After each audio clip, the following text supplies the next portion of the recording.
Dans l'hypercentre de Lisieux, l'ancien jardin de l'évêché est devenu le jardin public. Sobrement dessiné à la française et très bien entretenu. Il offre un cadre agréable aux promeneurs loin des bruits de la ville. Pour un peintre, les motifs ne manquent pas, avec la cathédrale en perspective de fond.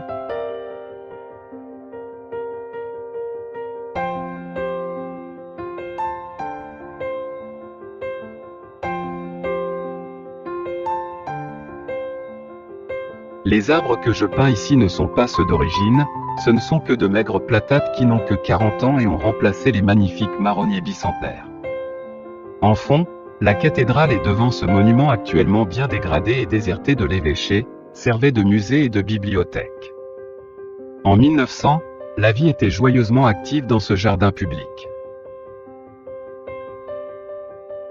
Il n'y a personne qui se promène et aucun des jeux d'enfants habituels à cet endroit. Pourquoi ? La réponse est simple, j'ai fait cette toile en période de confinement et je n'ai attaché d'importance qu'aux arbres et à cet aspect dépouillé, lumineux et impressionniste. Cette toile n'a pas été réalisée sur place, nous sommes en période de confinement, en mai 2020, l'accès du jardin public est interdit. La difficulté réside dans l'exécution en atelier et non sur le motif selon mon habitude. J'utilise des ébauches et des notes réalisées l'année dernière à la même époque qu'aujourd'hui. L'important est d'essayer de retrouver dans cette situation de confinement le même esprit de sensibilité que si j'avais planté mon chevalet dehors. Toujours dans l'esprit de la sincérité de l'émotion. Il m'a souvent été demandé avec quoi je peins. Je peins avec ce que je sais, c'est-à-dire avec de bons outils, comme un bon artisan, avec de bons produits, comme un bon artisan, et avec une conscience professionnelle, comme un bon artisan. J'ai, par ailleurs, tout à fait droit à ce titre. Sur cette vidéo, je vais me permettre de vous donner, sans fanfaronnade ni cachotterie, quelques éléments de base fort simples de mon métier. Artiste peintre est un métier comme les autres et doit être respecté.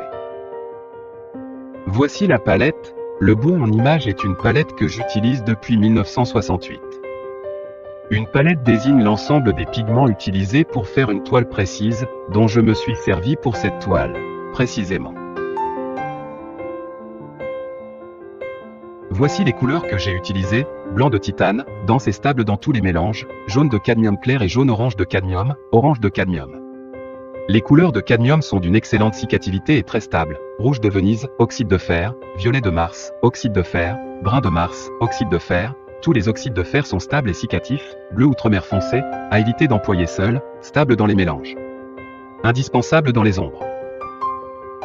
Bleu de cobalt, une base indispensable et stable, bleu céruléum, idéal pour les lointains, et surtout pour les beaux gris chauds avec l'orange de cadmium, vert émeraude, transparent, mais indispensable dans les mélanges, vert oxyde de chrome, couleur irremplaçable. Les jus sont dilués à l'essence de térébenthine, séchage rapide sur le gesso, les empattements sont additionnés de résine dure et tendre. Couleur appliquée soit pure, soit en mélange de 2 tons, souvent complémentaires. Parfois mélange de 3 tons pour obtenir des couleurs de transition. Les mélanges sont faits plus sur la palette que sur la toile. Toujours superposition dans le frais, en touche franche ou en frottis, aussi bien à la brosse qu'au couteau. La toile terminée, je nettoie ma palette pour entamer une autre toile avec un nuancier différent, et propre de raclure.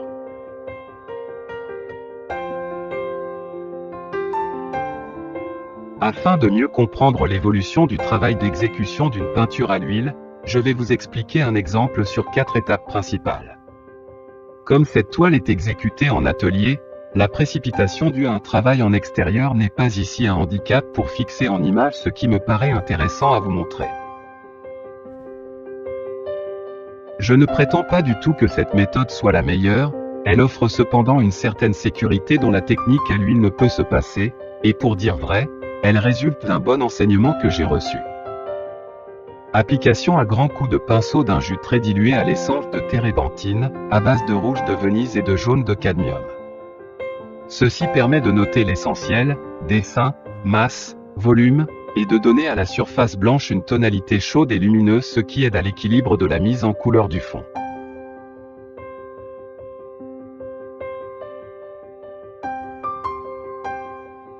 spectateur, en l'occurrence une spectatrice, a rarement la possibilité de se promener ainsi dans un tableau, le nez pratiquement collé sur la toile.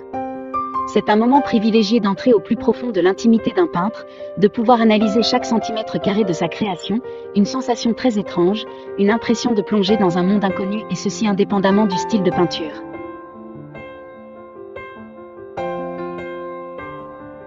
Évolution, suite. Mise en tonalité colorée, couleur à l'huile très diluée à l'essence de térébenthine, ce qui s'appelle en jus, brossé partout, simple recherche d'harmonie. Si vous êtes observateur, vous devriez remarquer un détail. La composition s'organise sur une grille virtuelle qui apparaît mieux maintenant, à vous de la découvrir. À remarquer l'ajout d'un arbre à gauche en fond pour resserrer la perspective. Si les jus sont toujours appliqués avec un pinceau rond, genre pinceau japonais en martre, les premières mises en tonalité générale sont appliquées à la brosse souple.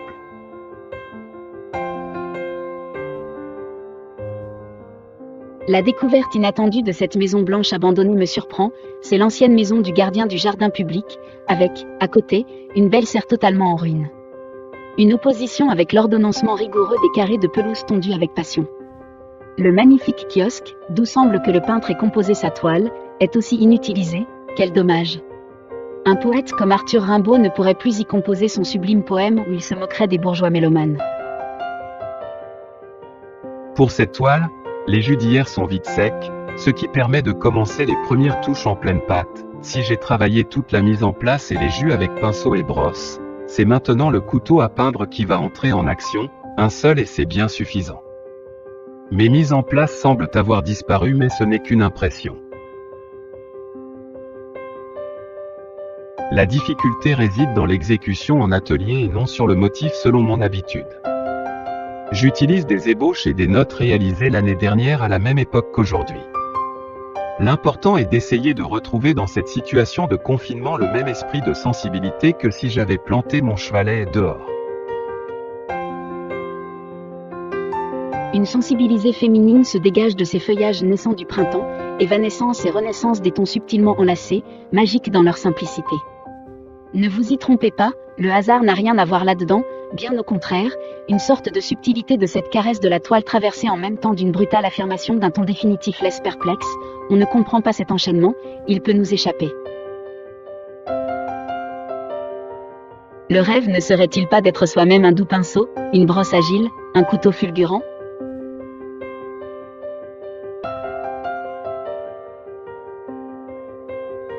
Donc j'avance dans le travail en pleine pâte, faire une toile en atelier comme si on était dehors, sur site, est toujours un bon exercice, il ne faut pas se rater, ressentir la même impression, la même sensation de la lumière, là est la difficulté. Je ne garantis pas que tout est aussi exact que sur une photo, ce qui serait d'ailleurs stupide. Dernier rehaut, donc dernière touche plus épaisse, toujours au couteau.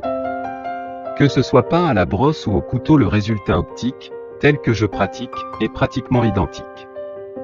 En extérieur, je préfère le couteau, plus rapide et moins contraignant, donc pour cette toile de confinement exécutée en atelier, j'ai fait pareil de façon à retrouver mes habitudes et mes sensations.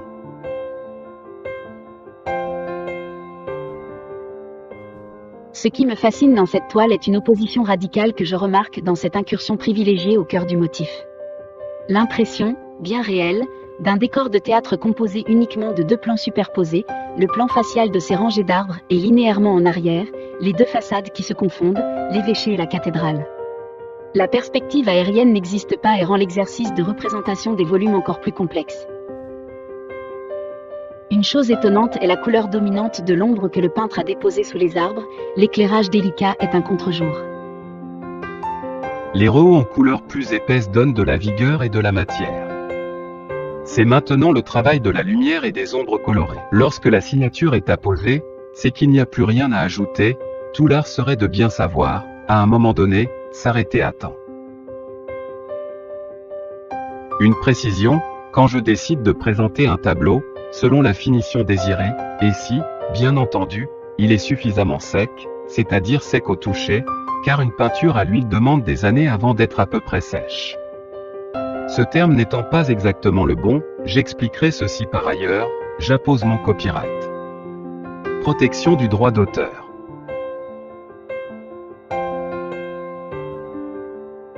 On peut s'imaginer au siècle du riche comte-évêque de Lisieux, le prélat se promenant dans ce magnifique jardin privé, entouré de toute sa cour d'innombrables chanoines, de clercs attentifs et de diacres serviteurs, loin du monde obscur de la ville laborieuse autour.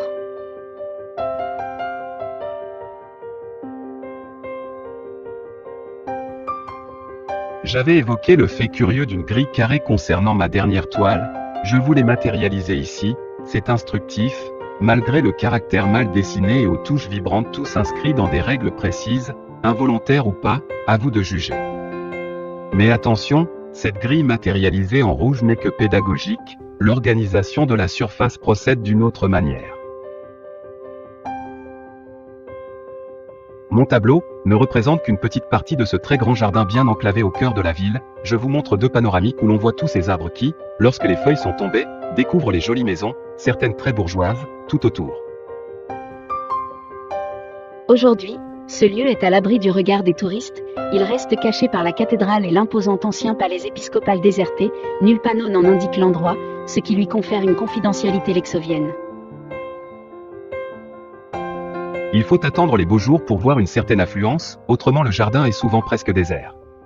Il servait aussi dans le temps pour des manifestations, puis l'habitude s'est perdue, de nos jours il semble qu'un renouveau lui redonne de l'intérêt. Mais, hélas, son accès est malaisé à qui est en peine de se déplacer, et de plus, presque impraticable aux personnes à mobilité réduite, ce qui est d'une grande négligence. Pour s'y reposer, juste quelques bancs, 10 ou 12, et aucune chaise comme l'on peut trouver dans tous les squares, c'est curieux.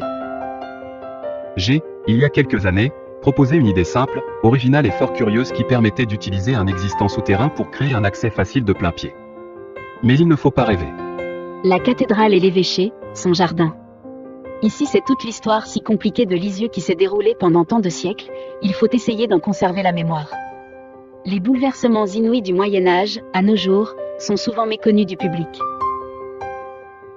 Le plus étonnant est de savoir que les destructions intenses de la guerre ont totalement épargné tout ce monumental ensemble d'origine ecclésiastique, tout comme le Carmel et la basilique d'ailleurs, alors que tout autour ce n'était que ruines. Mais les hommes, tout seuls, se sont chargés d'y faire les pires dégâts, un terrible incendie il y a 20 ans en a détruit les plus magnifiques trésors d'architecture. Une idée, sans doute utopique, élaborée par des étudiants, serait de restructurer complètement les bâtiments inutilisés. J'ai vu le projet, un peu fou, cependant il a le grand mérite de faire prendre conscience de la valeur historique de la ville et de ses trésors cachés, donc, trop ignorés. Cependant, l'évolution actuelle peut espérer voir dans l'avenir se mettre en place des réalisations de réhabilitation.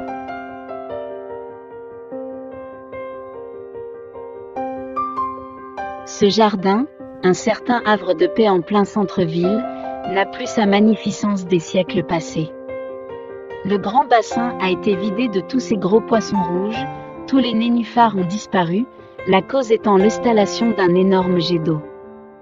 Il reste cependant d'autres vues intéressantes pour un peintre. Peut-être aussi avec des personnages, mais, de nos jours l'aspect des silhouettes n'a plus grand-chose à voir avec celle de l'époque des impressionnistes.